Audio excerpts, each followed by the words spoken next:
Are you surprised how much chatter there has been about Austin Reaves? You mentioned Reaves, and I think there's the one thing that I continue to emphasize. I don't think I look at Austin Reaves and say, "Oh my, this guy's not good enough." That never comes up. I think the question is, once you got Luka, how do you best build around Luka? And when you look at some of the assets that you have, obviously you only have so many assets. Do you look at Austin Reaves as a player that, yep, that's the backcourt for the next X amount of years? Or do you look at Austin Reaves and say, hey, can we fill a major, major need on this team if we were to shop Austin Reaves? Is it a surprise how much he's been a conversation this offseason in regards to that? His agent coming out and tweeting something about basically backup centers or second string centers is I think what he said. Or is this just kind of comes with the territory once they traded for Luka? Yeah, I mean, his agent Austin Riley, who I think does a great job representing Aaron Riley, excuse me, his agent Aaron Riley, who does a great job representing Austin. I think he has a little bit of protective parent type of vibe sometimes with him, which I respect. I think if I had an agent, I would want them to go to the mat for me and know that he had my back. So I respect his approach there. But he also has some kind of like East Coast, he's an East Coast guy, East Coast sarcasm to him too. So like you don't have to take everything as gospel that he puts out there too. So I don't think there's necessarily concern there. I mean, we've seen kind of Aaron represent Austin that way before. I think the question, Rob Pelinka comes out and says in the exit interview press conference that basically like the core he wants to keep together in LeBron, Luka, and Austin. But when it comes to improving this team, like Austin just saw that Anthony Davis was traded, right? And that you was said that was a part of the core too. Like, so there's a line that whether you are fully protected or you're mostly protected until another deal would potentially drop in the GM's lap. And I think we're all being serious and honest here. We know that AR lands on one line of that, and it's if the right deal presented itself, he would be traded. That's just he's not one of the top 5 players of all time in LeBron James, and he's not the future face of the franchise in Luka Doncic. So anybody else is tradable. I don't know if they will find a deal this year that would be attractive enough to want to trade him, right?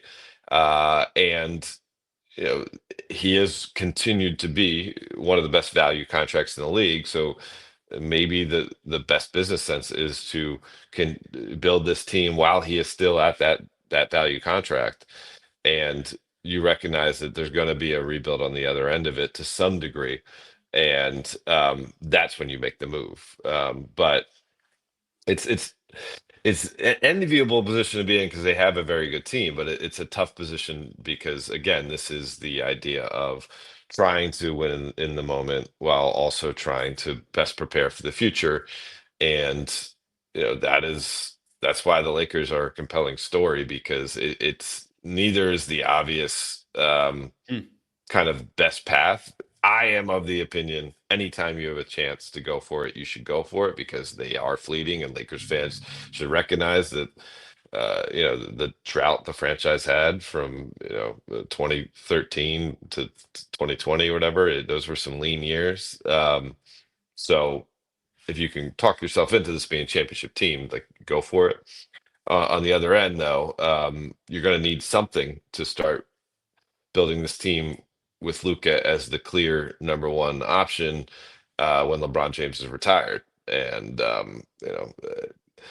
there's a lot of people out there that underestimate what LeBron James brings to the table.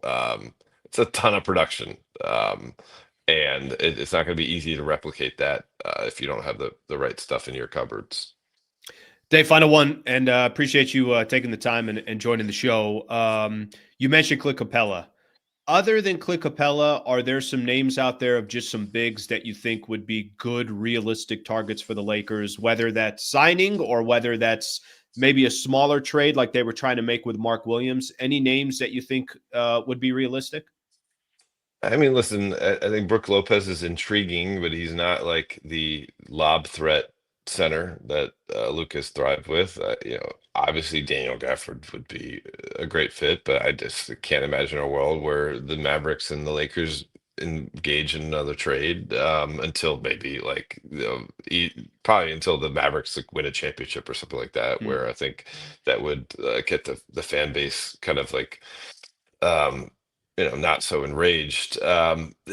There's like, I wish there was like, oh, this is like the perfect guy out there. I don't know if the perfect guy exists. Like, I am curious about the Philadelphia situation, and Joel Embiid, right? Like, if that, but again, like, that's taking on a lot of risk. Joel Embiid is so talented, of course, but it's taking on a lot of risk. So I don't know. I don't have the name. But then, you watch something like the Indiana series and you're like, oh, like, here's Tony Bradley getting minutes for them. mm, He's the guy who was out of the league. And they had to get, because the Lakers ended up getting Alex Len to leave an Indiana hotel when he was ready to sign his contract with the Pacers to go sign with the Lakers. You know, that it's not like a super inspired, and they have Thomas Bryant on that team too, sure. another guy the Lakers had at one point for a veteran minimum deal. And you're like, there is a way you can put it together with it being a hodgepodge group, and again, holding on to your assets as you wait to see what becomes available come February. All right, thank you very much for watching the clip. Just want to give a shout out here to one of our partners, the Wallace Firm. They are official injury attorney of the Sliwa Show and Hoops Talk, the entire channel. If you are ever in a need, and I hope you're not, but some type of serious injury with yourself or a family member of yours, I would like to personally help you by introducing you to the best in the business, Brad Wallace and the Wallace Firm. Also got a URL out here that you can use as well. Just go to wallacewins.com/Sliwa. Thank you for their partnership, and thank you for being a part of the Sliwa Show.